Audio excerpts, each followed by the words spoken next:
I still remember the exact moment I realized I had been keeping a mental list for 3 years. Not consciously, but somewhere in my mind I had been tracking every small thing he noticed about me. Every preference he remembered. Every detail he filed away. I thought it meant he loved me. It took me 3 years to understand what he was actually doing with all that information. He remembered everything. The way I took my coffee. That I hated being late. That I got anxious in crowds. That I needed time alone to recharge. That I felt guilty easily. He noticed things no one else ever had. And at first it felt like being seen. Truly seen. For the first time in my life, someone was paying attention. He would bring me tea without asking. Adjust plans when he noticed I was overwhelmed.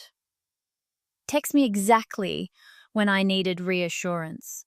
It felt like care, like love, like I had finally found someone who understood me. I told my friends he was thoughtful.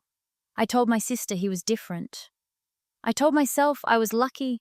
For the first year, I believed it completely. He never raised his voice, never got angry, never made demands. He just noticed and adjusted and remembered. And slowly, without me realizing it, he started using everything he knew. It was so small at first. He would mention how much I hated conflict right before I was about to disagree with him.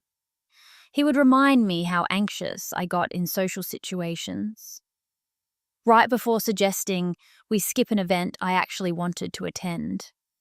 He would bring up how guilty I felt about letting people down exactly when I was about to set a boundary. Every time it worked, every time I backed down, and every time I thought it was my own decision, I thought I was just being considerate, avoiding unnecessary stress, choosing my battles. I didn't realize he was choosing them for me. It was so subtle I didn't notice the pattern. He never told me what to do, he just reminded me of who I was. Who he decided I was. And I believed him. Because he knew me so well. Because he remembered everything. Because he paid attention in ways no one else ever had. By the second year, I had stopped making plans without checking with him first. Not because he asked me to, but because he always had a reason why something wouldn't work. He knew I hated being late, so he would mention traffic. He knew I got anxious in new places, so he would suggest somewhere familiar. He knew I felt guilty about spending money, so he would offer to pay, and then mention it later when I wanted something he didn't. I thought he was helping me avoid stress. I didn't realize he was teaching me to avoid everything. My world got smaller. My confidence got quieter. My decisions became his suggestions. And I never saw it happening because it felt like care. It felt like someone protecting me from myself. It felt like love. Until one afternoon when I was talking to my sister about a job opportunity, I was excited, nervous, unsure. And without thinking, I said I would need to talk to him about it first. She looked at me, and she said, "Why?" I didn't have an answer.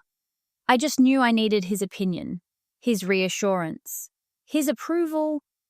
I needed him to tell me if it was a good idea. And in that moment, I realized I had not made a single major decision in 2 years without him. Not one. He had never forbidden me from doing anything. He had never controlled me. He had just known me so well that I controlled myself. For him. I started paying attention after that. Really paying attention. And I saw it everywhere. The way he would mention my insecurities right before I was about to do something that made me uncomfortable. The way he would remind me of past mistakes right before I was about to try something new. The way he framed every suggestion as concern. As care, as protection. He was not protecting me. He was containing me, and he had done it so carefully that I had built the cage myself. I confronted him once, just once. I told him I felt like he was using what he knew about me against me. He looked hurt, confused. He said he only ever wanted to help me feel safe. He said he thought that was what I needed. He said he was sorry if I felt controlled, but he had never told me what to do. And he was right. He hadn't. He had just made sure I never wanted to do anything he didn't approve of. He had made sure I associated my own desires with anxiety, guilt, and failure. He had made sure that choosing him always felt like choosing myself. That was the trick. He didn't control me. He made me believe that controlling myself was self-care. The breaking point came 6 months later. I had started therapy, not because of him, but because I felt like I was disappearing. And one session, my therapist asked me to describe myself without using his words. I couldn't do it. Every sentence I started, I could hear his voice, his observations, his concerns, his version of me. I had become the person he decided I was. And I had mistaken his attention for love. I left 3 weeks after that session. He didn't fight it. He said he understood. He said he just wanted me to be happy. He said he hoped I would realize one day that he had only ever tried to help. And that was the most disturbing part. I think he believed it. I think he genuinely thought he had been protecting me. I think he saw my anxiety, my guilt, my insecurities, and thought the kindest thing he could do was remind me of them, constantly, so I would stay small, stay safe, stay with him. He never hit me, never screamed, never threatened. He just paid attention, and he used everything he learned to make sure I never grew past the version of myself he could manage. It has been 8 months since I left, and I still catch myself second-guessing decisions, still hear his voice reminding me of all the ways I might fail, still feel the pull to stay small. But now I know what it was, and I know that love does not keep a list of your weaknesses to use when you start to grow. Love does not memorize your fears to remind you of them when you try to be brave.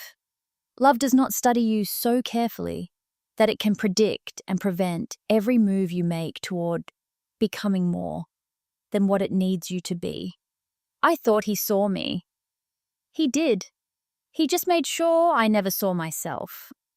These stories are fictional and created for entertainment purposes only. Any resemblance to real persons or events is purely coincidental.